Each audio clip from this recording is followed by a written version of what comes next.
성경 말씀 구약 성경 예레미야 48장 말씀을 보십니다. 예레미야 48장 1절부터 10절까지의 말씀을 교독하겠습니다. 이것은 모압을 두고 하신 주님의 말씀이다. 나 만군의 주 이스라엘의 하나님이 말한다. 불쌍하다 느보야, 그 성읍이 파멸되었구나. 기랴다임도 수치를 당하고 점령되었다. 그 요새가 수치를 당하고 붕괴되었다. 이제 모압의 영화는 사라졌다. 헤스본에서 그들은 모압을 멸망시킬 작전을 세웠다. 자, 우리가 모압을 멸망시켜서 나라를 아주 없애버리자 한다. 만메나 너도 적막하게 될 것이다. 칼이 너를 뒤쫓아 갈 것이다. 호로나임에서 울부짖는 소리가 들려온다. 폭력이다, 파괴다 하고 외친다. 모압이 파괴되었다 하고 울부짖는 어린아이들의 소리가 들린다. 사람들이 슬피 울면서 루힛 고개로 오르는 비탈길을 올라간다. 호로나임으로 내려가는 길에서 사람들은 망하였다 하고 울부짖는 소리를 듣는다. 너희는 도망하여 목숨이나 건져라. 사막의 떨기나무와 같은 신사나 되어라. 모압아, 내가 너의 손으로 만든 것들과 너의 많은 보물을 의지하였으므로 너도 정복당할 것이다. 그모스 신도 자기를 섬기던 제사장들과 고관들과 함께 포로로 끌려갈 것이다.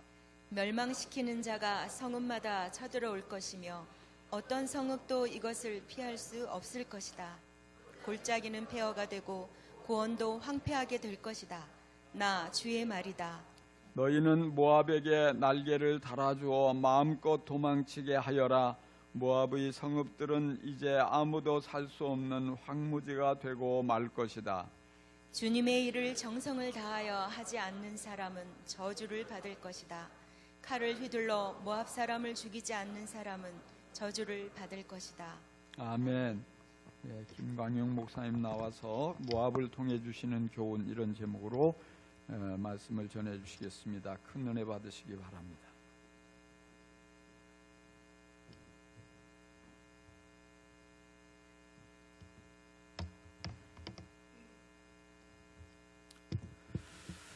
네, 많은 분들이 여름 휴가를 다녀오고 있습니다.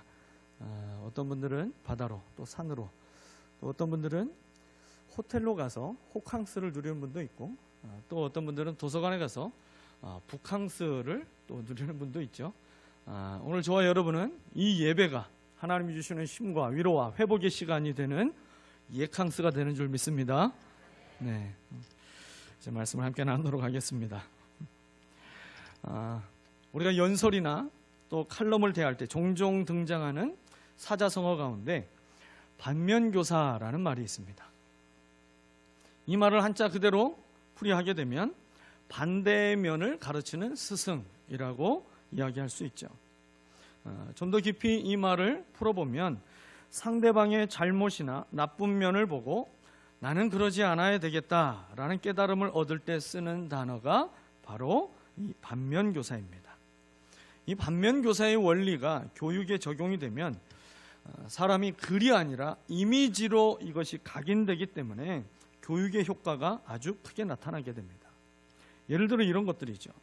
산업 현장에서 일을 시작하기 전에 여러 가지 안전교육을 하게 되죠. 그때 안전불감증으로 인한 부주의로 발생했던 다양한 사고 사례들을 보여주게 되면, 그러면 안전점검의 필요성을 마음에 새기게 돼요. 또 누가 시키지 않아도 스스로 안전수칙을 지키게 되는 효과가 있게 되는 것을 말하게 됩니다. 모든 인생이 반면교사로 삼을 수 있는 최고의 책을 딱 한 권만 꼽으라고 한다면 여러분은 어떤 책을 추천하시겠습니까? 저는 주저하지 않고 성경이라고 말씀하겠습니다. 성경은요, 죄로 인한 그리고 심판과 그리고 불신으로 인한 지옥을 보여주면서 믿음을 선택하게 만들고 또 우상을 버리게 만들고 천국을 더욱 사모하게 만들어줍니다. 또한 성경은 믿음의 사람이 언제 어떻게 무엇 때문에 넘어지는지를 아주 여과 없이 보여주며 오늘 나의 믿음을 바로 세워갈 수 있는 교훈으로 가득한 책이 성경입니다. 세상의 영웅들을 소개하는 책들을 보게 되면 대부분 그 영웅의 실수나 또 부끄러운 그런 잘못들은 생략하려고 합니다. 그런데 성경은요, 위대한 믿음의 사람일수록 그 실수와 허물을 그대로 기록하고 있어요. 아브라함의 실수를 우리는 잘 알고 있어요. 모세의 혈기도 잘 알고 있고요. 다윗이 그가 어떻게 넘어지고 어떠한 심각한 범죄를 저질렀는지도 우리는 잘 알고 있죠. 베드로가 얼마만큼 교만했던 자였는지도 우리는 잘 알고 있어요. 이 모든 것을 성경은 있는 그대로 다 기록했어요. 왜 그럴까요?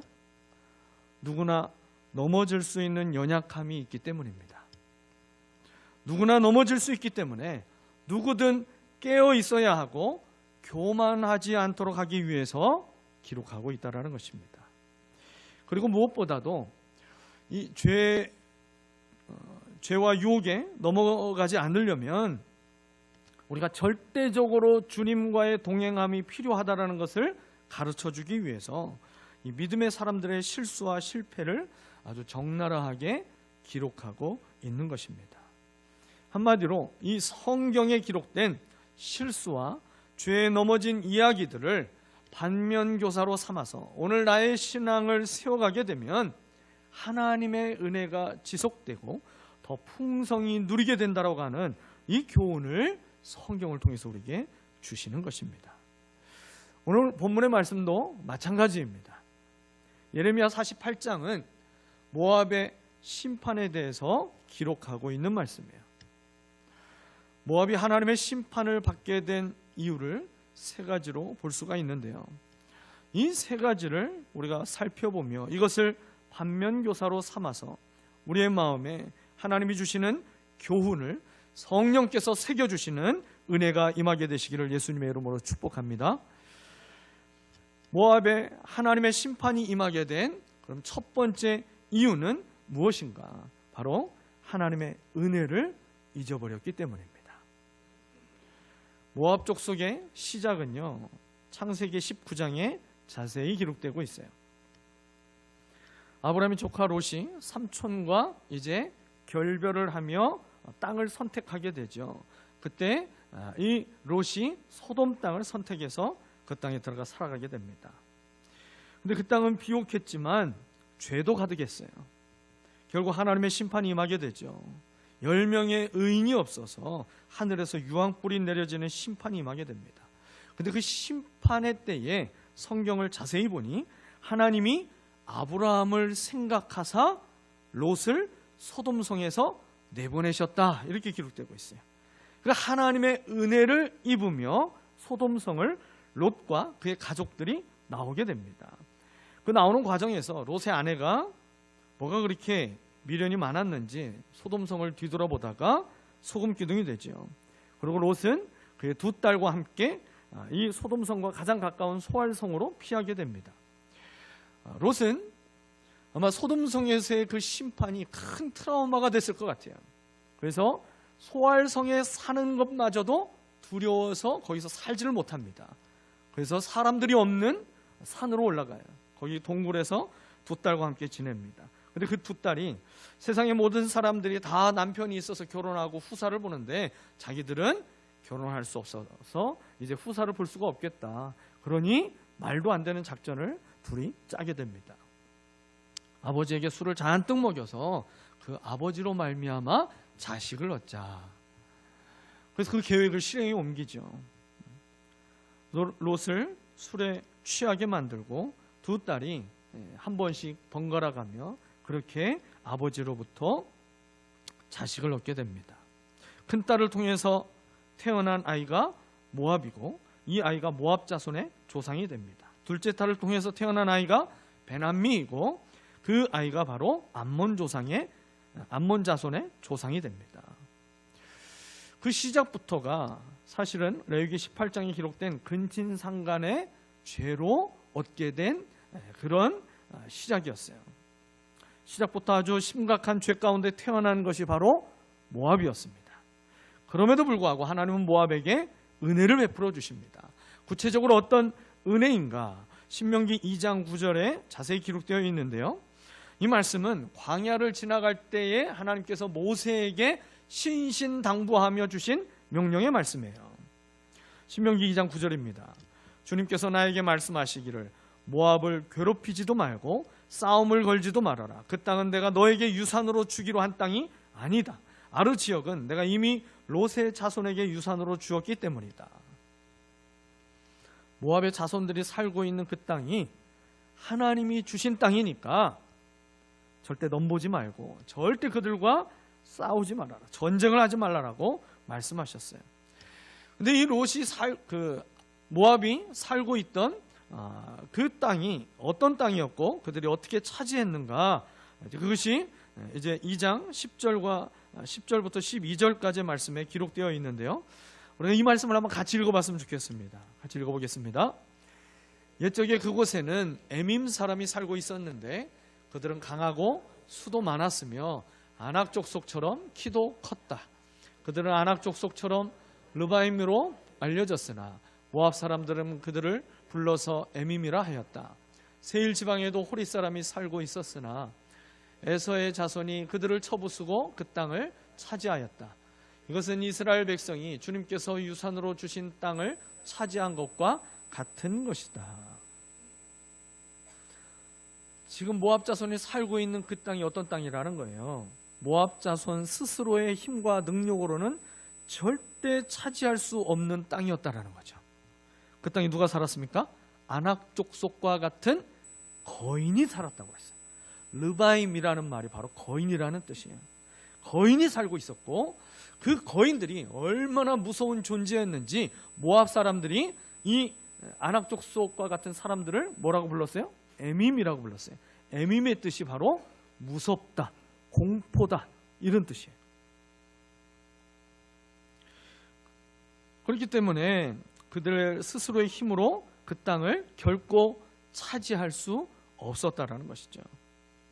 그런데 말씀 12절 마지막에 보니까 이스라엘 백성이 주님께서 유산으로 주신 땅을 차지한 것처럼 그들이 점령했다고 말씀하고 있죠.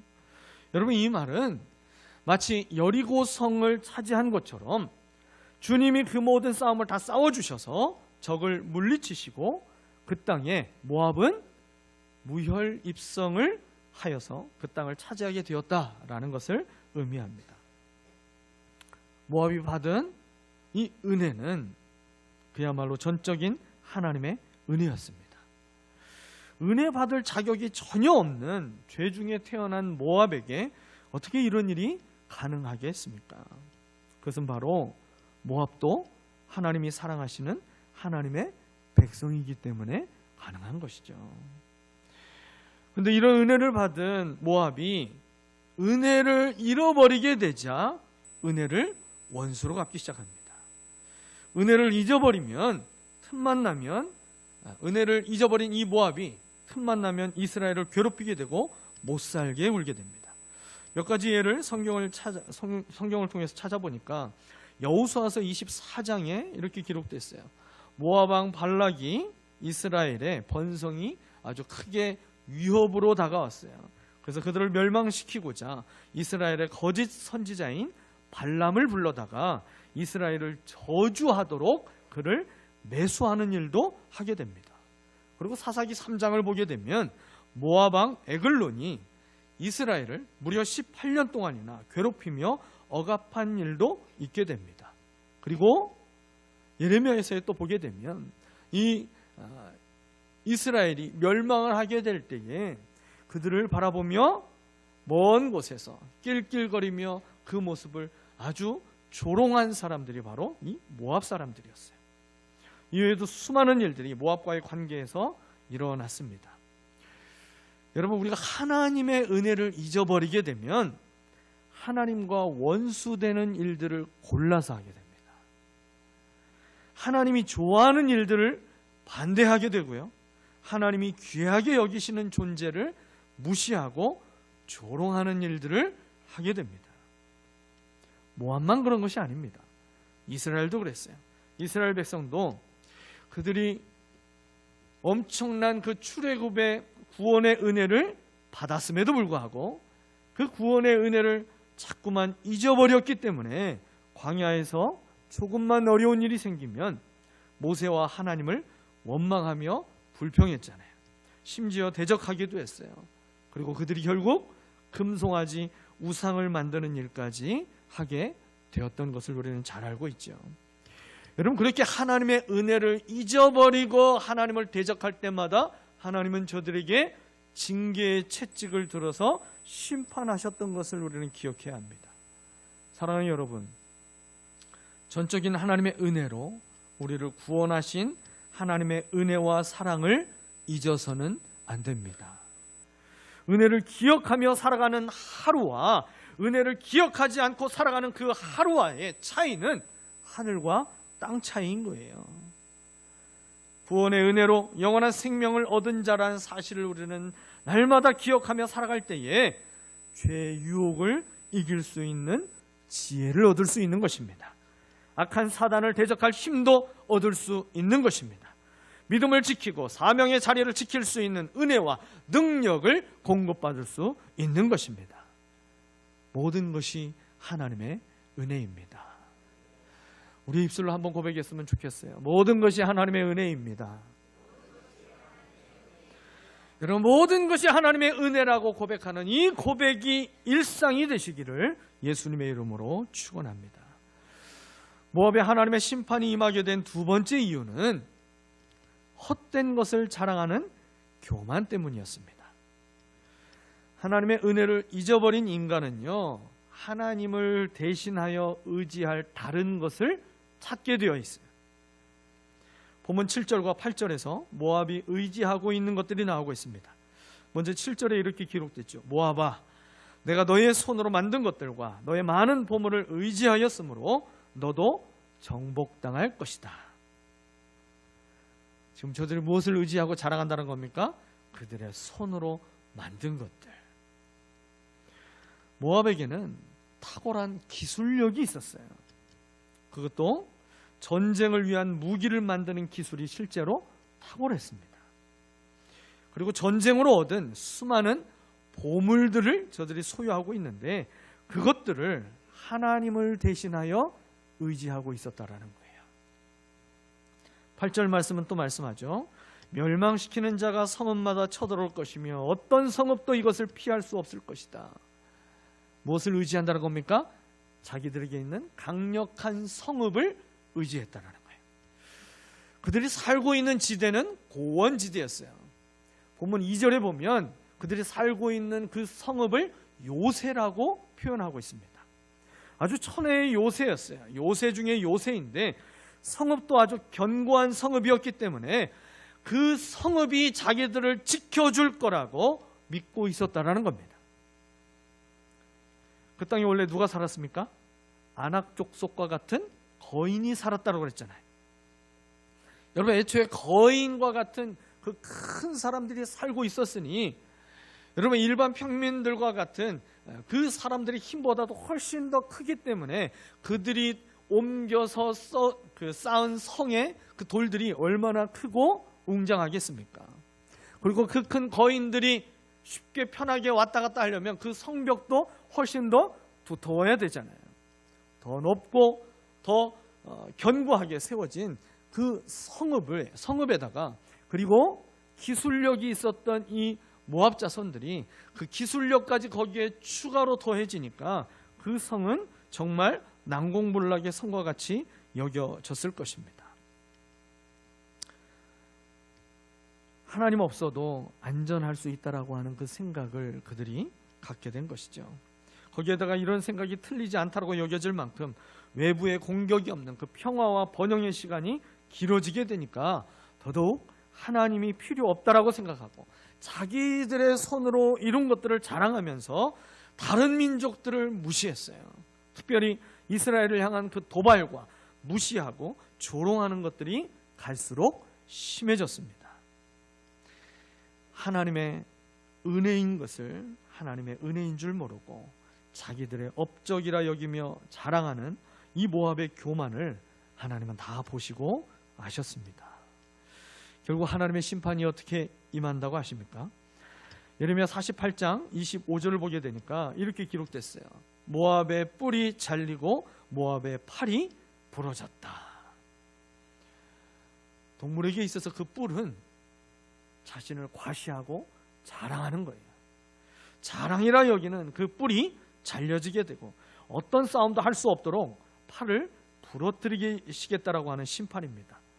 이 교만을 하나님이 완전히 꺾으시겠다라고 하는 거예요. 예레미야 48장 29절에서도 모압의 교만을 지적했어요. 우리는 모압이 교만하다는 소문을 들었다. 모압이 매우 교만하여 우쭐대고 뻐기며 오만하고 거만을 떤다는 것을 우리는 들었다. 여러분, 그저 소문만 들었다고 심판을 받으면 좀 억울하겠죠. 여러분, 오늘날도 참 그저 사실은 얘기하지 않고 의혹만 제기하고 사람을 감옥에 집어넣으려고 하는 일들이 얼마나 많이 일어나고 있습니까? 하나님은 그렇게 소문만 듣고 일하시는 분이 아니라 하나님이 직접 보고 들으시고 아시는 것을 가지고 판단하며 심판하시는 분이에요. 그래서 30절 말씀에 하나님이 모압의 교만을 아신다고 기록했어요. 자랑하는 것들이 다 허풍이라고 이야기를 하고 있고요. 그들이 이루었다고 하는 그 무엇도 전부 다 거짓말이라고 하나님이 말씀하셨습니다. 헛된 것을 자랑하는 교만은 그 끝이 하나님의 심판임을 모압을 통해서 우리에게 보여주십니다. 잠언 16장 18절 말씀은 이렇게 말씀하죠. 교만에는 멸망이 따르고 거만에는 파멸이 따른다. 여러분, 세상의 모든 것은 영원할 수 없고 하나님의 입김으로도 다 사라질 것들임을 우리는 기억해야 합니다. 이사야 40장 24절 말씀이에요. 우리 이 말씀을 한번 같이 읽어보면 좋겠습니다. 이 세상의 통치자들은 풀포기와 같다. 심기가 무섭게, 씨를 뿌리기가 무섭게, 뿌리를 내리기가 무섭게 하나님께서 입김을 부셔서 말려버리시니 마치 강풍에 날리는 건불과 같다. 여러분, 날아가는 새를 떨어뜨릴 만큼 그렇게 권세 있고 무서운 권력을 가질 수 있는 사람이 있다 할지라도 여러분, 그러한 사람도 하나님이 그저 한번 입김으로 후 하고 불어버리면 강풍에 날아가는 건불과 같이 날아가 버린다라는 거예요. 모압의 교만으로 인한 심판을 반면교사로 삼아야 할 것입니다. 썩어 없어지고 소멸될 헛되고 헛된 것들을 자랑하지 않고 영원하신 하나님을 자랑하고 예수 그리스도를 통해서 내게 주신 복음과 영생을 자랑하시기를 바랍니다. 교만을 버리고 겸손을 선택하는 것, 여러분, 이것이 위대한 믿음인 것을 믿으시기를 바랍니다. 영적으로 강한 자가 되는 길, 겸손입니다.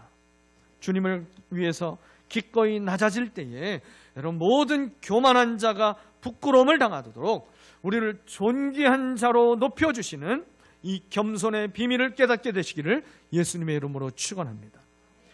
모압에 하나님의 심판이 임하게 된 마지막 세 번째 이유는요, 그들이 우상을 섬겼기 때문입니다. 모압이 섬겼던 우상의 이름이 7절에 나오고 있어요. 그들이 섬겼던 우상의 이름이 바로 그모스입니다. 그모스는 바로 저런 모양으로 생겼어요. 동물과 사람이 합쳐진 기이한 모양입니다. 머리는 소의 형상이고 머리 아래는 사람의 형상이에요. 머리가 소이기 때문에 강력한 힘을 상징하는 뿔이 달려 있습니다. 그리고 이 신은 전쟁의 신입니다. 그래서 전쟁의 무기가 발달되어 있었던 것이죠. 두 팔을 벌리고 있는 모양을 가지고 있고요. 그리고 그 신의 몸 안쪽에는 바로 저렇게 마치 도자기를 굽는 그런 화로와 같이 그 안에 큰 불을 뗄 수 있는 공간이 만들어져 있어요. 그래서 거기에 불을 지피면서 제사를 드리게 됩니다. 이 그모스 신을 섬길 때 가장 심각한 문제는 바로 인신 제사를 드린다는 거예요. 여러분, 저 그모스 신의 손을 한번 주목해 보세요. 그러면 그 손에 무언가가 들려져 있죠. 그것이 바로 어린아이입니다. 뜨겁게 달아오른 그모스의 그 손 위에 어린아이를 제물로 바치면 제물로 바친 그 나머지 가족들이 평화와 번영을 누리며 사는 축복을 받는다라고 믿었던 거예요. 자신의 가장 소중한 자녀를 바치는 그 정성을 보였으니 그런 복을 누릴 자격이 있다라고 생각했을지도 모릅니다. 실제 이스라엘과 요르단 지역에서 고고학 발굴을 할 때 지금도 종종 발견되는 안타까운 현장이 있어요. 그게 바로 어린 아이들의 뼈가 무더기로 발견되는 현장이 있어요. 주로 모압과 암몬 자손들이 살고 있던 지역에서 많이 발견됩니다. 이 모압의 주신이 바로 그모스 신이에요. 그리고 암몬 자손들이 섬긴 신은 밀곰이라고 하고 또는 몰렉이라고 하는 이름의 신을 섬겼는데요. 여러분 인터넷에서 한번 검색을 해보시면 밀곰 또는 몰렉을 검색해보든지 그모스를 검색하든지 나오고 있는 결과가 똑같은 걸 알 수 있을 거예요. 똑같이 저 모양이, 저 이미지가 뜨게 됩니다. 무슨 얘기일까요? 같은 신을 이름만 다르게 하여 섬긴 것으로 볼 수 있다는 것이죠. 왜냐하면 암몬 자손들이 드렸던 그 제사에서도, 몰렉의 제사에서도 인신 제사를 드렸기 때문입니다. 하나님이 아닌 다른 것을 신으로 여기는 것, 여러분 그것만으로도 하나님의 심판은 피할 수 없는 것이죠. 단순히 우상을 섬긴 것을 넘어서 가장 하지 말아야 할 어린 자녀를 희생 제물로 드렸다는 사실은 더더욱 심판을 피할 수 없는 일이 되는 것입니다. 인신 제사는 자녀의 생명을 팔아서 내가 잘 살아보겠다라고 하는 악하고 악한 생각으로 저지르는 죄입니다. 그저 오늘 내가 잘 먹고 잘 살기 위해서 미래 세대를 희생시키는 것이 인신제사라는 거예요. 제가 이 말씀을 묵상하고 기도하는 가운데 오늘날 이 그모스가 다시 살아나서 활개를 치고 있는 것 같이 깨달아졌습니다. 우리의 다음 세대를, 우리의 미래 세대를 희생시키면서 그저 오늘 내가 한번 부와 권력을 더 많이 누려보려고 하는 정치와 경제와 그리고 교육의 지도자들의 그 뒤에서 역사하고 있는 악한 영이 바로 이 그모스가 아닌가라는 생각이 들었어요. 그저 사람들에게 표를 얻기 위해서 지나친 표필리즘을 남발하고 있는 것, 아직 투표권이 없는 다음 세대에게 감당할 수 없는 빚더미를 안겨주는 일임에도 불구하고, 그리고 그런 포퓰리즘을 지나치게 행했을 때에 어떻게 나라가 망했는지를 우리가 뻔히 두 눈으로 봤으면서도 우리는 안 그래라고 생각하면서 그것을 또 하려고 하는 이 어리석음을 반복하는 여러분 그 행태를 바라보면서 오늘을 사는 그 기성세대의 욕심만 채우려고 하는 이 시대의 인신제사와 같다라는 생각이 무섭게 들어왔어요. 여러분 그뿐입니까? 가정과 교회가 해체되도록 만들고 있고 가장 심각한 성적 타락의 길로 들어서도록 조장하고 있는 동성애와 차별금지법을 법으로 보장해 주려고 하는 이 악한 시도들이 마치 그모스의 그림자처럼 보여졌습니다. 그모스는요 오늘날 가정에도 많이 들어와 있어요. 오늘 우리가 과거에 그렇게 그모스 신 앞에 아이를 불에 태워서 드리는 인신제사를 드리고 있는 것은 아니지만 우리의 자녀를, 자기의 자식을 나를 위한 재물처럼 여기는 집이 얼마나 많은지 몰라요. 그저 이 아이를 통해서 내가 한번 자랑거리로 한번 삼아보려고 내 자존심을 위해서 그렇게 아이들을 들들 볶는 집이 한두 집이 아니더라고요. 여러분 부모의 욕심으로 길러진 그 자녀 안에 가장 많이 작용하고 있는 것은 다름이 아닌 욕심입니다. 그모스의 방식으로 자식을 키웠기 때문에 그모스의 방식으로 자식이 부모를 자신의 희생 제물로 삼게 되는 거예요. 부모를 인신제사의 그 희생 제물로 기꺼이 바쳐버릴 수도 있는 여러분 이 욕심에 사로잡히도록 키우는 것이 부모의 욕심대로 자식을 키우는 겁니다. 사랑하는 여러분, 하나님 한 분만 바르게 섬김으로 우리가 심판의 대상이 아닌 하나님의 소유된 백성으로 살아가게 되시기를 축복합니다. 십계명의 제1계명은 아주 명확하게 선언하고 있어요. 너는 나 외에 다른 신들을 내게 두지 말라. 우상은요, 절대로 하나만 섬기고 끝나지 않아요. 하나의 우상이 시작되면 다른 우상들이 추가됩니다. 하나님은 이것을 너무나 잘 아셨어요. 그렇기 때문에 십계명의 제1계명에서 뭐라고 말씀하셨어요? 나 외에 다른 신을 내게 두지 말라, 이렇게 말씀 안 하셨어요. 다른 신이 아니라 다른 신들을 내게 두지 말라. 이 1계명이 무너져 버리면 나머지 계명이 절대 성립이 될 수 없기 때문에 그렇습니다. 악한 사단은 우리를 이렇게 미혹해요. 하나님의 자리에 사단이 앉지 않고 우리 자신이 앉도록 우리를 미혹합니다. 사탄이 내 마음의 왕좌에 있는 것과 내가 앉는 것은 사실 동일한 거예요. 왜 그렇습니까? 둘 다 하나님을 왕으로 인정하지 않는 우상 숭배가 되기 때문입니다.